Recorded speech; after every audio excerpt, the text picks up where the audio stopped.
On évoquait plutôt dans ce journal l'administration Trump qui multiplie également ces dernières semaines et ces derniers jours les menaces contre Cuba, à commencer notamment par Marco Rubio, le secrétaire d'État américain, cubain d'origine, il faut le rappeler.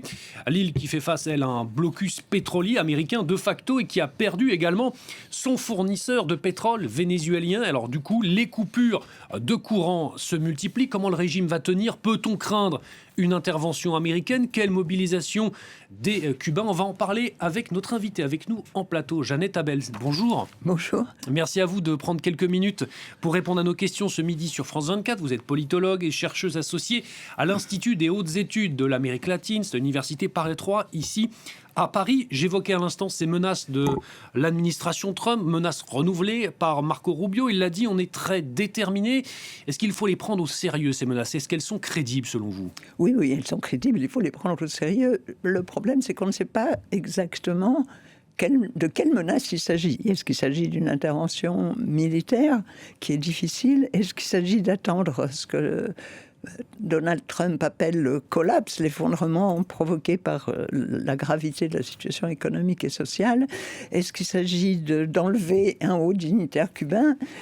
Voilà, toutes ces options, ce sont les principales, sont sur la table. On ne sait pas laquelle va être choisie. Et sachant qu'il y a quand même des nuances, des différences entre Marco Rubio, qui est ministre des Affaires étrangères, secrétaire d'État, et Trump. Parce que Donald Trump ne veut pas faire face à une situation d'instabilité, de troubles à Cuba qui pourrait provoquer un déferlement massif de migrants cubains sur le territoire américain. Oui, justement, Marco Rubio, lui, il y est très sensible, il est d'origine cubaine, justement. D'ailleurs, il l'avait répété dès son entrée en fonction. Cuba, c'est aussi une priorité pour lui. En particulier, vous évoquiez cette stratégie du pourrissement qui semble être celle choisie par Donald Trump, donc ce blocus pétrolier qui prive donc Cuba de toute source d'approvisionnement énergétique quasiment ou presque, avec aussi cette fin d'approvisionnement du pétrole vénézuélien. C'était un gros coup dur pour le régime, ça. C'est un énorme coup dur parce que Cuba produit un peu de pétrole qui couvre environ 30%, le tiers de ses besoins. Et il reste 70%, notamment pour tout ce qui concerne l'électricité. Donc il y avait un accord avec le Venezuela sous Chavez et sous Maduro. L'accord a été totalement rompu. Il y a maintenant un monopole pratiquement des États-Unis, de Washington, sur le pétrole vénézuélien. Ce sont les plus énormes ressources de pétrole au monde.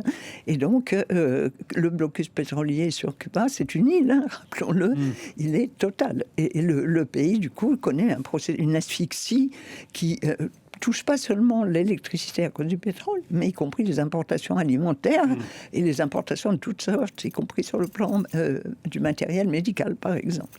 Justement, la population cubaine, on l'aperçoit sur les quelques images qui sont derrière vous, c'est elle qui est la première victime, justement, de à la fois ce blocus, de ce manque de pétrole, de ce manque d'approvisionnement en denrées alimentaires. On voit des rues de la Havane plongées dans le noir. On fait état d'enfants qui pourraient mourir de faim, notamment sur l'île. C'est elle, la première victime, une fois de plus, de ces sanctions. Absolument. Et les premières victimes, je dirais, les enfants, les malades, parce qu'il y a des gens qui sont dialysés, il y a des gens qui n'ont plus de médicaments pour se soigner d'infections, plus même d'antibiotiques, les personnes très âgées, quand elles n'ont pas de famille à l'étranger pour les aider, c'est terrible.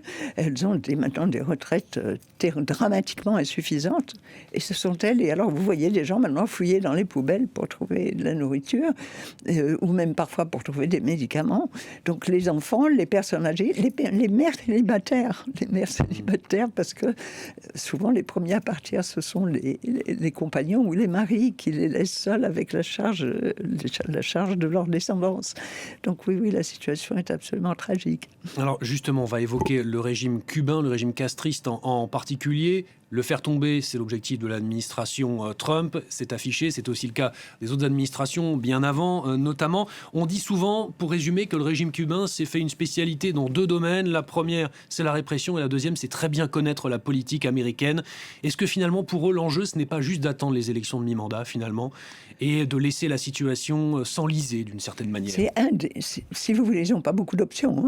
Là, dans la situation, ils sont encerclés, ils sont bloqués. C'est très difficile. Ils Ils ont fait des propositions, les négociations, parce qu'il y a des négociations, ils ont proposé d'ouvrir complètement, pour la première fois en plus de 60 ans, d'ouvrir complètement l'économie, y compris aux investissements américains, aux investissements de la diaspora.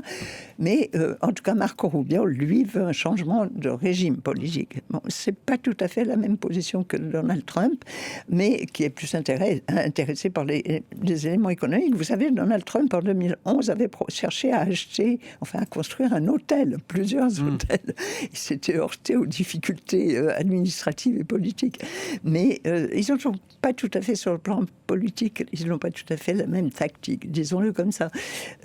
Pour l'administration, pour la direction cubaine actuellement, les options, dans la mesure où, pour l'instant que l'on sache, il n'y a pas de Delcy Rodriguez, la présidente intérimaire du Venezuela. Le modèle vénézuélien, c'est celui qui convenait à Donald Trump. À Cuba, c'est plus difficile. Jusqu'à maintenant, en tout cas, ils n'ont pas ça, ils n'ont pas d'interlocuteur, ils n'ont pas quelqu'un qui est susceptible de prendre le relais, mais en sauvegardant les intérêts américains. Donc, quelle est la solution ? La solution, elle est pour l'instant, on n'en voit pas beaucoup. Et est-ce qu'ils vont intervenir avec tous les inconvénients que l'intervention militaire a ? Alors, pour Trump, j'insiste là-dessus, c'est le déferlement migratoire qui est le plus à craindre. Mais il a dit qu'on pourrait mettre tous les migrants cubains à Guantanamo, sur la base américaine qui est sur l'île. Donc on est un peu dans l'impasse, mais ça ne peut pas durer éternellement comme ça. Et c'est effectivement les Cubains qui payent le prix. Alors vous me disiez, la répression, oui, c'est un régime autoritaire. C'est comme ça que nous définissons le régime cubain.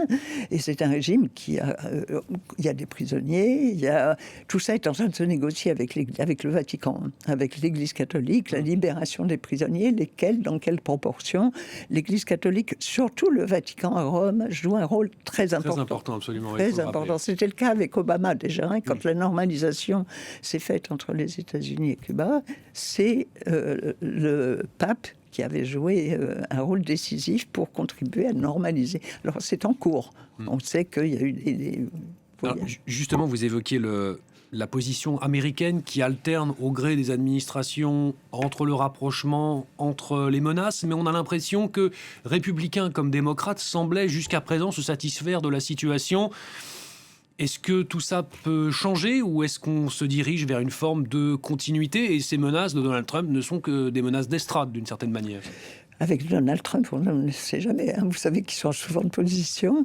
Mais vous évoquiez à juste titre les midterms, les élections à mi-mandat. Je pense que dans l'immédiat, il y a deux facteurs qui, à Cuba, leur permettent un peu de gagner du temps. Premier facteur, ce que vous disiez, il y a les élections à mi-mandat en automne et les démocrates sont en train de grimper, le Parti démocrate est en train de grimper dans les sondages. Et les républicains sont un peu plus en difficulté, le parti de Donald Trump. Deuxième facteur, l'Iran. C'est que il est un peu embourbé en Iran, Donald Trump. Donc évidemment, c'est aussi un élément, mais qui joue dans les deux sens. Donald Trump peut se dire, en vue des élections à mi-mandat, si je ne sors pas du bourbier iranien, il faut que j'ai une victoire quelque part. Et la victoire quelque part pourrait être justement un changement de régime ou une intervention à Cuba. Laquelle, on ne sait pas, sous quelle forme, on ne sait pas encore. Ce sera le mot de la fin. Merci beaucoup, Jeannette Abel, d'être venue nous voir ce midi sur France 24. Je rappelle, vous êtes politologue, chercheuse associée à l'Institut des hautes études d'Amérique latine, ici à Paris, à l'Université Paris 3. Encore merci à vous.